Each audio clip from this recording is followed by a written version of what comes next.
Welcome to the Virtual Antics, your go-to podcast for digital entrepreneurs, powered by Nadora.org and NG Virtual Assistant. We're here to guide you through every aspect of business, from networking to lead generation and so much more.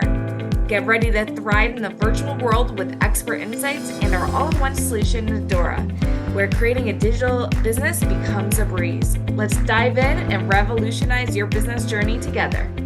Welcome back to the Virtual Antics Podcast. I'm your host, Natalie Guzman, and today I have another fabulous guest on the show. I have Miss Sabine, who was a single mom to twins, and she overcame the hurdles of trauma and cancer. Her journey has been marked by transformative experiences, and today she is passionate about sharing how she navigated these challenges, turning adversities into triumphs. Welcome, Sabine. How are you today? I am great. Thank you for having me, Natalie. Thank you so much for coming on the show. I'm so happy to have you here. And just from reading your brief bio, I am just so amazed already about how much you've accomplished. So can you tell us a little bit about what you've gone through and where you are now? So I'm originally from Germany. I came to Canada by myself when I was 17. I started my first business by about 1920. In Canada, I was actually homeless at that point, and I started my first company back then. And I've been a serial entrepreneur ever since. I've had multiple businesses, most of them online. And yeah, and today I'm kind of semi-retired and because I felt this urge to and this desire, this passion to actually give back by sharing my stories and by sharing what I have done and how I've overcome uh little and sometimes a little bigger roadblocks on this journey. But I feel like I can help others with with the challenges that we face. That's amazing. And it's definitely not hard. It's not easy to do. It's really, really hard. I know I talk about my story. I was a foster kid. I had multiple miscarriages starting our family. And I'm also a multi-entrepreneur. And I feel like you get addicted. You open one business, you want to open Yes. more. That's why most people who talk to me are like, okay, so now that you're kind of retired, because I said I retired from the from like having my own business. I said, oh my God, I am busier than ever. I've never worked more in my life, but it's I feel like it's driven differently. Like before, it was more fear driven, to provide for yourself and take care of yourself. And today it's definitely more joy driven, where I'm like, okay, I want to do this. Like like I get up 4:30, 5 o'clock, and I'm like, okay, let's get to it. Let's spread the word. So it's very different today than it was, let's say, 30 years ago. Yeah, and I think that's a lot of entrepreneurs, that's how they start, right? Is like they're at this rock and a hard place and they're like, I have to get out of the situation I'm in. And I'm sure a big part of that for you was trying to raise your kids and have make money at the same time. I know that's how I got Right. into my businesses, was that I couldn't do both. And especially you had twins, right? Right. So tell me a So little I bit I about went that. through fertility treatment too. I couldn't get pregnant, and then despite the fact that doctors told me you will never have children, I actually got pregnant with twins. And so that's another amazing proof how, when your heart and soul is in it, Mhm. anything is possible. And those are my miracle babies, so to speak, that are now almost 20. Yeah, I was told that too. I was told I would never get pregnant, and then I got pregnant, but I kept miscarrying. They're like, you're never gonna be able to carry a baby to term. Right. And then I carried a baby to 35 weeks, and then I did it again 12 months later. So Yeah, you can't, they don't know everything. They're doing their best, but they don't know everything. Sometimes you just gotta have the faith and believe in, your gut, saying, no, I can do this. yeah. Yeah. So how was it trying to have all these businesses while raising your children? Um, I think the first thing that comes to mind, I wasn't very kind to myself. Like looking back, I feel like I really pushed myself super hard. And as you know, having kids so close together, I mean, when you have multiple children, you don't get a break, and yet somehow you push yourself so hard to do it all.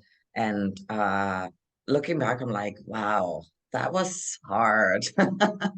Wow. Where did you get the energy from, to do this? But you do. It's unbelievable. It comes up because you have to. It's like mama bear steps into action. You can do things you never thought possible. And other people who have not been there don't think it's possible, but you can. You definitely can. It just comes. Yeah. Yeah, yeah, definitely. And I think what you said about, not being kinder to yourself, I think all moms experience that at one point or another. And it's just like remembering to take the break. I know a big part that got me out of that was hiring. I had to hire someone. And so when I found the right people and I was able to kind of replace myself with employees, I feel like my life is a lot simpler now. But back Yeah. when I was trying to do it all myself, man, it just shows you can't do it all yourself, right? You need a You support can. system or you need help. Yeah, you can. And I feel like I got to a point also where I realized something's gonna give. Like you can do it all well. And that's the problem. You can try to cover, like put out all the fires, but you're not gonna advance. And at some point you gotta just say, you know what, I gotta hand some of this over in order to be a better mom or in order to make this business more successful because it's not possible. It's not possible to do it all. Yeah, 100%. And then, it's actually interesting because the episode just before yours is going to air, we had a guest on who talked about the 7 pillars of life, right? And hers were like fitness and romance and financials. And I was like, how do you keep it all balanced? She's like, you're always going to have one that's you're focusing on more than the others. And I think that's the biggest lie we tell ourselves as mom is that we can have everything balanced and everything can go well in all areas. It's just not true. No, and yeah, that's where you need to learn to let go, Yeah. and once you have a good person to support you, you gotta hold on to those. 100%. Yeah, Yeah. definitely build your tribe. It doesn't have to be family. I think that was another big thing is like when you're building your family, and a lot of people are like, I don't have a family to support me. I'm like, you create your family. You choose the people that can create those strong bonds without having to be related by blood, and you see amazing things happen. Yeah, and I mean, I never had that because I'm from Germany originally. I don't have any family here. But that's the other thing I learned over the years is that it's up to you to reach out that hand and ask for help, and you will be surprised how many people love to help. And if you think about it, that's our greatest bliss in life. And that's what I know today with what I do today to support people and help people. It gives me so much joy. And I think our number one purpose on this planet is really to serve others, to be there and give to others. And so you will be surprised how many people will be delighted to help you, you know, but it's up to you to reach out that hand and overcome that hurdle of feeling like it's weakness, like, oh no, I should be able to do this on my own. I should be tough enough. No, no, no, no, you shouldn't. Actually, it takes courage and strength to overcome that and say, you know what? Let me ask for help. And you will see people will be so happy to do it. Yeah, that's amazing. And I think it's just us taking that step. It's not going to magically appear in our laps, although we wish it would. We do have to, step out of that comfort zone and be like, I need help. Because in the Yeah. end, you are helping your children and you're helping your Yes. family. And so I think that's a really, really important thing. I love that. So tell me about how you're helping people now. So, there's multiple ways. So originally, like while I was still running my last company, I started coaching people on the side for business as an entrepreneur, but also through life. Because one of the things that I've learned is that there's really 3 pillars to a balanced life. So it's the emotional, it's the physical, and then it's the spiritual. And like we said earlier, like to keep a balance and to keep this enjoyable and healthy, we need to balance all 3. If we neglect one of them, it's like a 3-legged stool. It's not gonna be stable. It's gonna fall down. Um, so I started helping people with starting their businesses or running their businesses or growing their businesses. But then also I realized I had a lot to give when it comes to life experience in general. So I got certified as a coach, as a life coach, as a mindset coach, because I have kind of a little bit of a gift of changing people's perspectives on things, and because that's what I did throughout my life. And so that's what I do today. So I started coaching people full time. And then also I started a podcast called The Power Life, where I share stories about my life that where other people can see themselves in and say, well, wait a second, if she did that, I can do that, you know. And then on top of it, I started my life dream of writing books. So I published my first book a couple of months ago called The Love Odyssey, Oh, and it's a little book about relationships and how to make them better and grow yourself in it.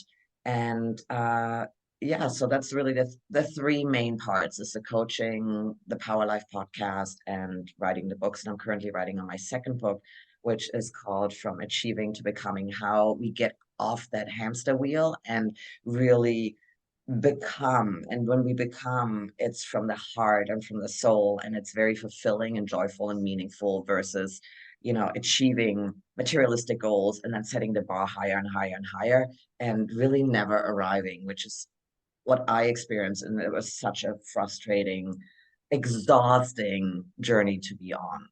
And so, yeah, I want to bring awareness to that, how you can turn that around and really live a very fulfilling, meaningful, and joyful life instead. oh, that's amazing. I love that. That's so cool. So what would you say, like if you could describe your ideal client, what would they be like? What would they do? Who are they? So I work with men and women, and really the ideal client is somebody midlife, Mhm. somebody who's probably anywhere from 35 to 65, and somebody who has woken up and said, "Is this it? Like, really?" And who realizes that there's more to it and is trying to figure out what that is. Mhm. What that is, and then how to get there.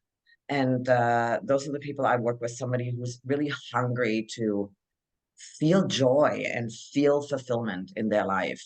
And everything else then falls into place. Like once you do that, once you're on that path, everything else materialistic, the money that you need magically falls into place. It's a really an incredible thing when you navigate from your heart and from your soul.